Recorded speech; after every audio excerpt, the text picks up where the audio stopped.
जय गुरुदेव। गुरु मूर्ति गति चंद्रमा, सेवक नैन चकोर, आठ पहर निरखत रहे, गुरु मूर्ति की ओर।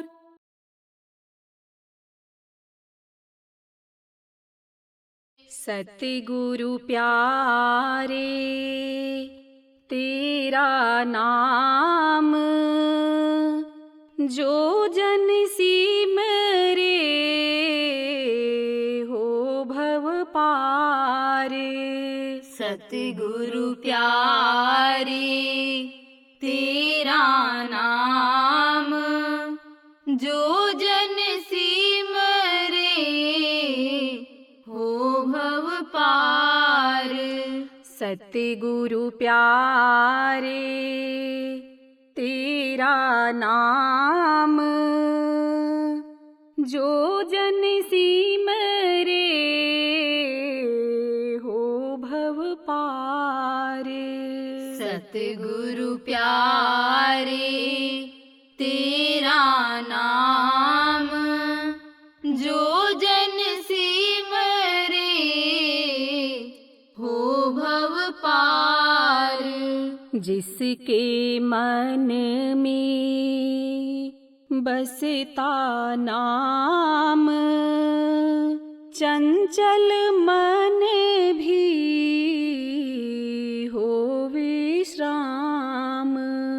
जिसके मन में बसता नाम, चंचल मन भी हो विश्राम। हरिदम नाम ही संग सहाय, नाम ही सबकी बिगड़ी बनाई। हरदम नाम ही संग सहाय, नाम ही सबकी बिगड़ी बनाई। नाम की महिमा जग में महान, युग युग गाए वेद पुराण। नाम की महिमा जग में महान, युग युग गाए वेद पुराण। सतगुरु प्यारे तेरा नाम, जो जन सिमरे हो भव पार। सतगुरु प्यारे तेरा नाम, जो जन सिमरे हो भव पार। सारी खुशियाँ नाम समाई, खुश खुश रहता नाम अभ्यासी। सारी खुशियाँ नाम समाई, खुश खुश रहता नाम अभ्यासी। सतगुरु का है ये फरमान, नाम की धुन हो सुबह शाम। सतगुरु का है ये फरमान, नाम की धुन हो सुबह शाम। जिस घर होवे नाम का जाप, उस घर होवे सतगुरु वास। जिस घर होवे नाम का जाप, उस घर होवे सतगुरु वास। दासन दास सिमरो नाम, जो जन सिमरे हो कल्याण। दासन दास सिमरो नाम, जो जन सिमरे हो कल्याण। सतगुरु प्यारे तेरा नाम, जो जन सिमरे हो भव पार। सतगुरु प्यारे तेरा नाम, जो जन सिमरे हो भव पार। जय गुरुदेव। जय गुरुदेव।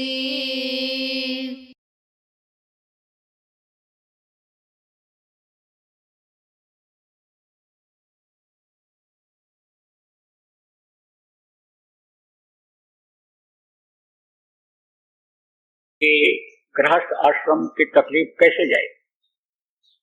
कम खाओ तो बीमारी से बचे रहो, ज्यादा खा लेते हो तो डॉक्टर के पास जाना पड़ता है, और डॉक्टर तो ऑपरेशन ही करता है, और हम बताएगा ऑपरेशन करो, क्योंकि उसी में नगर नारायण मिलते हैं। व्यवस्था ऐसी बन गई कि 10-10, 20-20, 50-50 लाख रुपया दे करके नाम लिखाते हैं, डॉक्टरी पढ़ने के लिए फीस देते हैं, 5 साल तक पढ़ते हैं, लौट करके आते हैं तो नर्सिंग होम खोलते हैं। सेवा की भावना तो बनी नहीं अंदर में। ऐसी जगहों पर जाकर के सेवा करना चाहिए कि जहाँ पर यानी समझो कोई नहीं पहुंच पाता है, और भावना भी अगर बन गई तो 20-30 लाख रुपया देकर जो नाम लिखाया था, खर्चा किया था, वहाँ गरीबों में से कैसे निकलेगा। तब कहते हैं अस्पताल खोल लो, अब उसके लिए भी पैसा नहीं है तो कर्जा ले लो, तो कर्जा लेकर खोला। अब 500 रुपए की फीस से वो कर्जा आधा हो पाएगा कि जो उसमें नौकर रहेंगे, जो स्टाफ रहेगा, उसका खर्चा है, तो वो तो 1-2 लाख रुपया लेगा ही। 50,000 से कम कोई छोटा मोटा ऑपरेशन हम नहीं करते हैं, तो ऑपरेशन करवा भी लो आप, लेकिन कोई गारंटी है कि दोबारा फिर नहीं कराना पड़ेगा। एक आदमी तो थक गया ऑपरेशन कराते कराते, और फिर डॉक्टर ने ऑपरेशन बता दिया। तब बोला डॉक्टर साहब, अब की बार ऑपरेशन करने के बाद टाँका मत लगाना, चैन लगा देना, चैन, और या तो बटन लगा देना, दोबारा जब आऊंगा तिबारा चौथी बार आऊंगा। हर बार आप जब यही बताते हो फिर बताओगे वही, तो काहे को काट पीट करना रहे, पट्टी मलहम कराना पड़े, टाँके टूट जाते हैं, फिर क्यों सिलवाना पड़े, बस बटन खोल के ऑपरेशन कर दें। तो आप ये समझो ऐसी नौबत कमावे, और कम खाओ कम खाओ कम खाओ का मतलब क्या होता है, तो बात बर्दाश्त कर लो, तो फिर ड्यूटियां क्यों घिसेंगी, मुकदमे में जाने में क्यों परेशानी झेलनी पड़ेगी। जो भी कुछ कमाओगे जमीन में से, कुछ कमाओगे दुकान में से, तनख्वाह पाओगे, उसको फिर क्यों खर्चा करना पड़ेगा। तो बात बर्दाश्त कर लो, कम खाओ कम खाओ, मेहनत ईमानदारी की कमाई करो, जिससे बरकत हो। वो बरकत क्यों खत्म हो गई, मार करके लूट करके कूट करके जब लाते हो तो वो उसी तरह से तकलीफ दे करके चला जाता है। दिल दुखा करके लाते हो तो ऐसे ही चला जाता है। लक्ष्मी कहीं रुकती है, लक्ष्मी नहीं रुकती है। अब आप ये समझो बरकत उसी को मिलती है जो उनको सम्मान के साथ, इज्जत के साथ, मेहनत करके, पसीना बहा करके लाता है। देखो, जीत करके जुआ में जो रुपया पैसा लाता है रुकता है, चोरी करके जो लाता है रुकता है, चला जाता है। एक चोर ने कहा, पूछा गया कितना चोरी किया होगा पूरे जीवन में। सुधर गया जब गुरु महाराज के पास आया, नामदान ले लिया। जिसके हाथ में कट्टे बंदूक असले हुआ करते थे, गुरु महाराज ने माला पकड़ा दिया। पूछा गया उससे, कितने चोरी किए होगे, कितनी डकैती डाले हो? बोले बहुत, करोड़ों लूट के लाए। तो है तुम्हारे पास कितना? अरे अब तो है, लेकिन गुरु महाराज के पास आए थे तब कितना था? कुछ नहीं था, इसीलिए तो चोरी करते थे और रुकता ही नहीं था, चला जाता था। तो अब आप ये समझो कि लक्ष्मी नाराज जब हो जाती हैं तो आती तो हैं, लेकिन फिर चली जाती हैं। इसलिए बताया जाता है भाई, जब आवे संतोष धन सब दल दूर समा। संतोष करो, जो प्रारब्ध में होगा वो मिलेगा। आप सोचो प्रेम कि तो पैदा होने के पहले माँ के स्तन में दूध भर देता है, देता हुआ है या आदमी देता है? आदमी क्यों देगा और कहां से देगा? वो भी मांग करके ही देता है। तो आपके यहाँ आगरा है, ज्यादा दूर नहीं होगा, 300 किलोमीटर होगा। आगरा का नाम सुना होगा, कैसा मशहूर है वहां। तो वहां पर वो अकबर बादशाह राज करता था, तो उधर चला गया जंगल में घूमने के लिए। तो प्यास लगी तो गया एक झोपड़ी के पास खड़ा हुआ। तो देखा उसने, बुढ़े ने, बुढ़ा था, मतलब बुढ़ा बहुत नहीं था, आदमी था, थोड़ी बहुत किसानी खेती करता था वहीं। देखा तो कहा बैठ जाओ, बैठाया। यह भारतीय संस्कृति रही है कि आओ बैठो, पियो पानी। बैठाते थे लोग, पानी पिलाते थे, रोटी खिलाते थे। सेवा भाव बहुत था भारत देश में, अभी सेवा भाव है। मैं तो 15-16 देशों में गया, नामदान दिया, गया तो और देशों में गया, लेकिन वहां रुका और किसी देश में कई बार गया, लेकिन वहां कोई किसी को पूछता ही नहीं। सब जैसे मशीन चलती रहती है ऐसे चलते रहते हैं।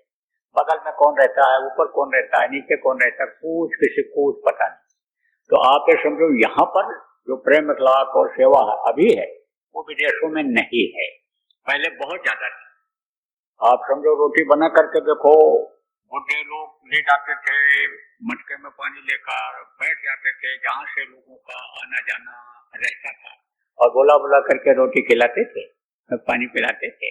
अभी देखो, बहुत से लोगों के यहाँ का ये नियम है कि पानी पत्ता पिए वगैरह जाने नहीं देते, बैठाते हैं, जरूर बैठाते हैं। अब भी है, गाँव में ये चीज है, शहरों में तो कम हो गई।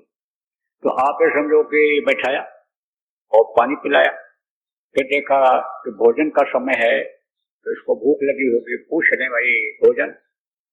तो कहा इच्छा तो है खाने की। तो इच्छा है तो खिलाया, गया पत्ता तोड़ लाया पेड़ का, रख दिया। पत्ते में भोजन का अलग स्वाद मिलता है, अलग अलग पत्ते का, ये प्लास्टिक वाला पत्तल नहीं, अलग अलग पत्ता होता है, अलग अलग का महत्व होता है। जैसे इसमें खाओ आप, पीतल की थाली में खाओ, लोहे के बर्तन में खाओ, और ये आपका जैसे तवा है, तवा पर रोटी बनाओ, कढ़ाई में सब्जी बनाओ, तो देखोगे उसमें अंतर मिलेगा। लोहे के तत्व उसमें लोह की जरूरत होती है शरीर को, तो उसमें मिल जाते हैं, ऐसे तत्व मिल जाते हैं। पत्ता तोड़ लाया। आप ये समझो जिनको जानकारी रहती है वो अलग अलग दिन अलग अलग पत्तों में खाते हैं। ये जड़ी बूटियां ये जो हैं ये बड़ी काम की हैं। पहले अंग्रेजी दवाएं जब नहीं थी, ये दवाएं जब नहीं थी, तो जड़ी बूटियों से ही लोग जो तत्वों की कमी शरीर के अंदर होती थी यानी उसकी पूर्ति करते थे। तो भर दिया, चावल खाया। अब आप ये समझो कंडे के आंच पर छाना जिसको कहते हो, उसके आंच पर जो भोजन बनता है मिट्टी के बर्तन में, जो नहीं खाए हो उनको स्वाद का क्या पता है। बाटी देखो कंडे के ऊपर सिकती है, कितनी स्वादिष्ट लगती है, कितना अच्छा यानी मन हो जाता है खाने पर। तो ऐसे ही कंडे की आग पर पका हुआ जब खाया मिट्टी के बर्तन का भोजन, खुश हो गया। बादशाह बोला देखो मैं आगरा में रहता हूँ और तुमको कभी कोई चीज की जरूरत पड़े तो तुम मेरे पास आ जाना। मैंने तुम्हारा नमक खाया है, नमक अदा करूंगा। वास्तव में मुझे भोजन की जरूरत थी और तुमने समय से दे दिया, समय से भोजन का महत्व होता है। कहते भूख मर गया तो अब खाने से क्या फायदा, समय पर मिलना चाहिए। जब मांगने लगती है मशीन, समय पर पानी, समय पर भोजन मिलने से आदमी स्वस्थ रहता है। और इसमें भी दिन में भी समय का भोजन, शाम का भी समय का भोजन, ये सब नियम बनाया था। जब सत्संग लोगों को मिलता रहता था तो इसमें जानकारी रहती थी, बताया जाता है। जब समय मिलता है तब लोगों को तो खुश हो गया, बोला कि हमारे पास आना जब कभी तुमको किसी चीज की जरूरत होगी। तो सुन तो लिया उसने, लेकिन कोई बहुत इच्छा नहीं व्यक्त किया कि हमको जाना पड़ेगा उनके पास, इनके पास जाना पड़ेगा। क्योंकि परिस्थितियों का आदमी दास होता है, जहाँ रहता है उसी में वो मस्त रहता है। लेकिन लड़की बड़ी हुई और पड़ गया सूखा, थोड़ी बहुत जो खेती थी उसमें पैदा नहीं हुआ। तो सोचा भाई शादी तो करना जरूरी है, फर्ज बनता है गृहस्थ का शादी करना। समय से शादी, देखो जब लोग नहीं कर पाते हैं, लड़के और लड़कियों की पढ़ लिख लिया, नौकरी काम में भी लग गए, घर में पैसा भी आने लग गया, उनका ध्यान तो यानी नौकरी से काम करने से पहले किधर था, पढ़ाई लिखाई की तरफ था, तरक्की करने की तरफ था। लेकिन अब गृहस्थी की तरफ ध्यान आ गया।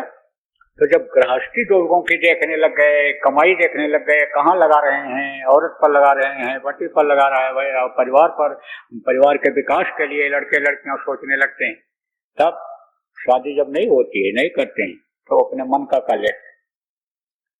अब उनको तो इतनी समझ नहीं होती है करना किस तरह से चाहिए, कैसे गृहस्थ आश्रम में हमारे परिवार वालों के साथ रह पाएंगे, कैसे हम इसके साथ सेट हो पाएंगे लड़के के साथ। और ये बच्चे और बच्चियां आजकल देख नहीं पाती, सुंदरता पर, पढ़ाई लिखाई पर, रुपया पैसा पर चले जाते हैं। और शादी तो बड़े धूमधाम से होती है, लेकिन 2 महीना भी नहीं बीतता है और दहेज के मुकदमे चालू हो जाते हैं, तलाक के मुकदमे चालू हो जाते हैं। तो समय पर करना चाहिए, हर काम समय पर करना चाहिए। तो बड़ी होने लगी तो चिंता होने लगी कि अब शादी कैसे की जाए, खर्चा तो कुछ न कुछ लगेगा ही। फिर सोचा उसने चलें। वो आए थे, बढ़िया कपड़ा पहने थे, लंबे तिरंगे, कोई बड़े आदमी लगते हैं। उनको हमने भोजन खिलाया था, पानी पिलाया था, तो चलना चाहिए उनके पास। तो चलते समय अकबर बादशाह ने कहा था कि देखो मैं आगरा में रहता हूँ और वहां पर तुम आना और पूछना मुझे अकबरा से मिलना है, तो तुमको लोग बता दें और तुम मेरे पास आ जाना। तो अकबरा नाम उसको याद था। अब आगरा में गया तो पूछा, तो कोई सुन के सुना कहते, कोई डांटते, कोई कहते हमको नहीं मालूम है। किसी ने कहा, बुढ़े ने, कि वो महल की तरफ चले जाओ, वो किला दिखाई पड़ रहा है। बुढ़ों को बड़ा अनुभव होता है। अब आजकल के ये लड़के बुढ़ों को ओवरटेक करने लगते हैं, बुढ़ों को स्लाइड करने लगते हैं, बुढ़ों से बातें नहीं करना चाहते हैं। ये बहुएं माताओं से बातें ही नहीं करना चाहती। करना चाहिए, सीख लेना चाहिए। अनुभव बहुत होता है जीवन का, अनपढ़ ही सास क्यों न हो। लेकिन बच्चा को बहू के पैदा करा देती है हाथ पैर करके, और पढ़ी लिखी डॉक्टर लड़की अपने बच्चे को नहीं पैदा कर सकती है, दूसरे के बच्चे को ऑपरेशन करके तो निकाल देती है। तो अनुभव बहुत होता है। तो बुढ़े ने कहा वहां चले जाओ। पूछा उसने, तो पूछने में बताया पूरा वाकया। तो कहा वहां जाओ किले के पास। क्या मालूम कभी गए हो बादशाह? तो गया वहां, तो वहां भी डांट के भगा दिया उसने। जब अकबरा नाम लिया, अकबर को हजूर बादशाह को सब सम्मान के साथ बुलाते थे, अभी अकबरा बोला। जैसे नाम लड़के का कुछ और रहता है और घसीट के बोलते हो तो कुछ और मुंह से निकलता है। ऐसे जब रोने लग गया, आदमी रोने लग गया, तो तब तक वहीं एक बुढ़ा और सिपाही था। कहा खबर तो करवा दे, क्या मालूम कभी गए हो। वो भी दास्तान पूरा सुना, कभी गए हो, खबर हुई। अरे बोले बादशाह, बोले बुलाओ। वो तो बहुत ही दिल जीतने वाला काम किया था उस समय, वो तो बहुत अच्छा काम किया, नेक काम किया, उसको बुलाओ। बुलाया तो अकबर का नमाज का वक्त हो रहा था। पहले के समय चाहे कोई हिंदू हो, मुसलमान हो, सिख हो, ईसाई हो, किसी भी धर्म का मानने वाला हो, पूजा पाठ का, अपने ग्रंथ के पाठ का ध्यान लगाने का, पूजा करने का, नमाज अदा करने का समय निश्चित करके रखता था। अपने जीवन के टाइम टेबल में दैनिक क्रिया जिसको कहते हैं, दैनिक यानी जो कार्य की प्रणाली होती है उसमें इसको जोड़ करके रखा था। कितने देर हम पूजा पाठ करेंगे, 1 घंटा हम करेंगे, 1 घंटा हम ग्रंथ का पाठ करेंगे, हम नमाज 5 वक्त जरूर अदा करेंगे, कहीं भी कर लेंगे, ये निश्चित करके लोग समय रखते थे। तो नमाज का वक्त हो रहा था और ये पहुंच गया तो इसको बैठाया। तब उन्होंने कहा कि हम तो नमाज का वक्त हो गया था तो जा रहे थे, तो अच्छा हुआ आप आ गए, तो आप बैठो, अब मैं नमाज यहीं पढ़ लेता हूँ, यहीं पर। तो कहा कि नमाज क्या होता है?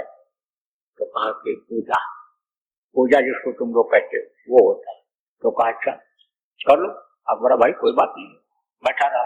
अब अकबर उठे बैठे हैं, ऐसे करें और फिर ऐसे कान में उंगली लगाए, जैसे नमाज लोग पढ़ते हैं ऐसे पढ़ें और ऐसे ऐसे करें, इस तरह से। तो जब पढ़ चुके तो पूछा तू क्या करता है, तो कोई तकलीफ है? उठता बैठता था? तो कहे नहीं तकलीफ नहीं। तो कहे तो फिर ऐसे ऐसे क्या करता था? अरे इससे तो हम उससे दुआ मांगते थे, आशीर्वाद, उसको तुम भगवान कहते हो। बस उठ के चल दिया। कहा अब भी तुम मांगते हो? ये हाथी घोड़े और ये महल और ये देखो सोने चांदी के ये सब बर्तन और ये बिस्तर तुम्हारा और कपड़े तुम्हारे इतने बढ़िया, अब भी तुम मांगते हो? तो कहा दुआ मांगते हैं, आशीर्वाद मुझसे मांगते हैं। चल दिया। कहा क्यों चल दिए? बोले ना बाबा, अब हम आपसे नहीं मांगे, अब तो जिससे आप मांग रहे हो उसी से हम भी मांग लेंगे, अब हम मगता से क्या मांगे। तो आजकल आदमी उस पर से विश्वास खो दिया, तो सबको देता है, दाता एक सदगुरु, देख न माने हाथ, सबको जो देता है उससे नहीं मांग रहे, लोगों के आगे हाथ फैला रहे। भ्रम और भूल के देश में यानी क्या कहा जाए कि भ्रम में है कि नहीं है। तो कहने का मतलब यह है कि विश्वास लोगों का खत्म हो रहा है। विश्वास करने की जरूरत है उस पर जो पैदा होने के पहले माँ के स्तन में दूध भर देता, परवरिश वही करता, देता वही। कर्म करना पड़ता है, कर्म नहीं करोगे तो कैसे देगा? जैसे कुएं के पास पानी लेने के लिए जाना पड़ता है, कहीं भंडारा हो रहा है, भोजन बट रहा है, भोजन की जरूरत है, तो वहां तो जाना पड़ेगा। दया लेने के लिए दया के घाट पर बैठना पड़ता है, दया के स्रोत पर बैठना पड़ता है, तब दया मिलती है। नहीं तो बाकी तो दया उसकी सब पर चल रही है, लेकिन हम ले नहीं पाते। सकल जीव में उपजाया, सब पर मोर बराबर दाया, सब पर दया कर रहा है, सकल जीवों को बनाने वाला वही है, वो प्रभु है। तो प्रेमियों, प्रभु से मिलने का रास्ता गुरु महाराज ने बहुत लोगों को बताया और बहुत सारी बातें गृहस्थी की बताई। समय समय पर गुरु महाराज के जाने के बाद भी आपको बताया गया है, जो पुराने प्रेमी इसमें बैठे हो थोड़े से, आपको मालूम है, उन बातों को पकड़ोगे तो ये है लोक अपने आप बनता हुआ दिखाई पड़ेगा।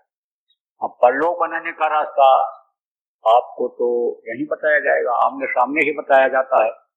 यूट्यूब में बातें पड़ी रहती हैं, चैनल में भी बातें आती हैं सत्संग की, जो बताया गया है।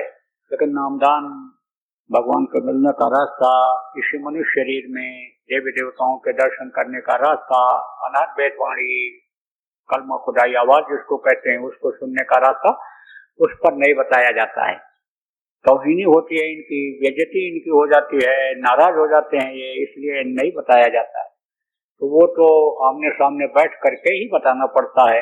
तो वो भी आपको बताऊंगा, मोटी मोटी बातें बता दिया, लोक बनने की, परलोक बनने की। देखो ऐसा भी होता है कि कभी कभी बर्दाश्त से कोई चीज बाहर हो जाती है। जैसे एक लड़की मेरे पास आई और बोले ससुराल अब हम नहीं जाएंगे। उसकी माँ भी थी, माँ ने कहा ससुराल नहीं जा रही। तो हमने कहा कि क्यों? तो बोली कि हमारी सासू माँ एक बार बोलती ही रहती और ऐसी बातें बोलती हैं कि अंदर घाव बन जाता है। और आप ही सत्संग में सुनाते हो कि किसी को लठ मार दो, घाव हो जाए तो भर जाता है, लेकिन बातों का घाव नहीं भरता है। तो मैं तो गई, अब नहीं जाऊंगी, न आप कहिएगा, आपकी बात खाली जाएगी। मैं तो सोच लिया हूँ अब उस घर में कदम भी नहीं रखना है। तो हमने कहा तो तू बातों को सुनती क्यों है? अब बहुत नाराज हो गई, जैसे आग में घी पड़ जाए, लपक उठे, बुझने के बजाय और तेज हो जाए, ऐसे तेज हो गई तो घर छोड़कर कहाँ चले जाए। हमने कहा देख तू वहीं बैठ जाया कर, कपड़ा डाल ले ऊपर से और आंख बंद कर ले और कान में गोली लगा ले। सुन ही नहीं, आंख से देख ही नहीं क्या इशारा करती है, और सुनेगी नहीं, देखेगी नहीं, तो थोड़ी देर के बाद क्रोध उनका शांत हो जाएगा। क्रोध भी एक अग्नि है, अग्नि का सिद्धांत है कि जलती है तो बुझ जाती है तो बुझेगी, और क्रोध खत्म हो जाएगा, बस सब सेट हो जाएगा। और उसने यही किया और गृहस्थी सेट हो गई। तो अब आप बच्चियों जो आई हो कहोगे भाई हम कैसे भजन करेंगे, उसको तो बताया गया था, आज आपको भजन करना बता दिया जाएगा।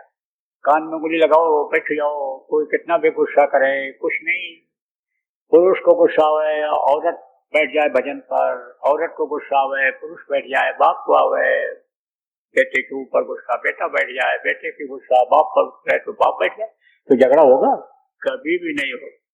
नारद जैसे भी झगड़ा लो, हट जाएंगे उस घर से, हाथ जोड़ करके बगल हो जाएंगे, जैसे दृष्टांत में आपको जो पुराने लोग हो सुनाया गया है। तो आप प्रेम में समझो कि यानी बर्दाश्त में बहुत बड़ी शक्ति है, और भजन में बहुत बड़ी शक्ति है, नाम में बहुत बड़ी शक्ति है, और जो यानी प्रभु हैं वो तो ही हैं। तो ये सब उन्हीं के अधीन है, और जो बताने वाले हैं गुरु सदगुरु जिनको कहते हैं वो भी सब उन्हीं के अधीन है। तो उनसे मिलने का आज आपको बताया जाएगा यहीं पर। हमारे गुरु महाराज ने बहुत लोगों को बताया, जाने से पहले दुनिया संसार से मेरे लिए कहा करके गए थे, तो मैं भी सब जगह बता देता हूँ। थोड़े भी लोग रहें तो भी कोई बात नहीं। विदेशों में यहाँ गया, वहां तो कहाँ इतने आए, वहां तो कमरे में ही बैठ गए, कहीं कहीं तो बहुत देर हुई, कहीं कहीं के तो राष्ट्रपति भी आए। आपके मॉरिशस के राष्ट्रपति पूरा सत्संग सुन के नामदान लेकर गए, नेपाल के इतने प्रधानमंत्री पीछे हुए, कई बार मैं गया, कोई न कोई कभी न कभी आ ही गया। तो समझो वो लोग भी आ जाते हैं, बहुत भीड़ होती है, लोग आते हैं कहीं कहीं, लेकिन कहीं कहीं पश्चिमी देशों में या इधर खाड़ी देशों में यानी कम लोग आते हैं। तो नामदान दे देता हूँ कमरे में बैठा करके। क्यों? क्योंकि नामदान देने वाला जब चला जाएगा, इच्छा भी होगी नामदान लेने की तो मिलेंगे नहीं, कहाँ से मिलेगा? और समय का कोई पता नहीं, घर से आदमी निकले कोई गारंटी नहीं 2 घंटे के बाद वापस आ जाए। तो ऐसे समय में अगर ये बीज पड़ा रहेगा नाम का, और कभी भी उसकी इच्छा जगी, समझा दिया किसी ने और करने लग गया, तो उसका फायदा तो उठा लेगा, लाभ तो उठा लेगा उसका।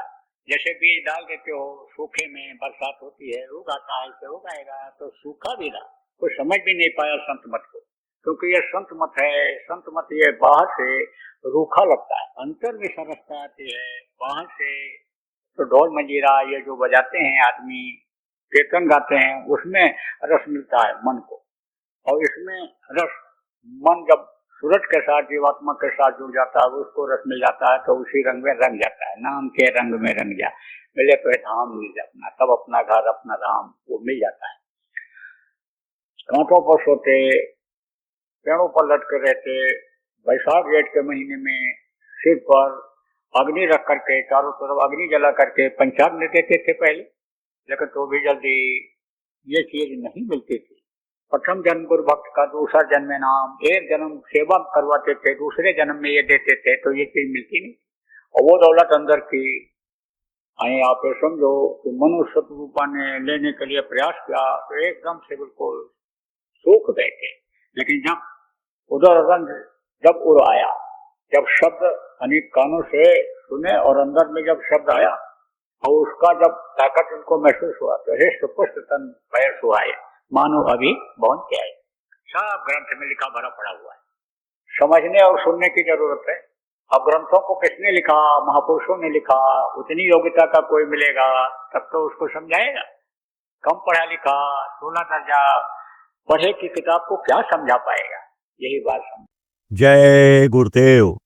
गत वर्षों की भांति इस वर्ष भी होली का कार्यक्रम 13, 14 और 15 मार्च 2025 को उज्जैन आश्रम पर आयोजित किया गया है। आप सभी सपरिवार सादर आमंत्रित हैं। स्थान बाबा जय गुरुदेव आश्रम, जय गुरुदेव नगर, पिंगलेश्वर रेलवे स्टेशन के सामने, मक्सी रोड, उज्जैन, मध्य प्रदेश, भारत। संपर्क 9575600700 व 9754700200। जय गुरुदेव।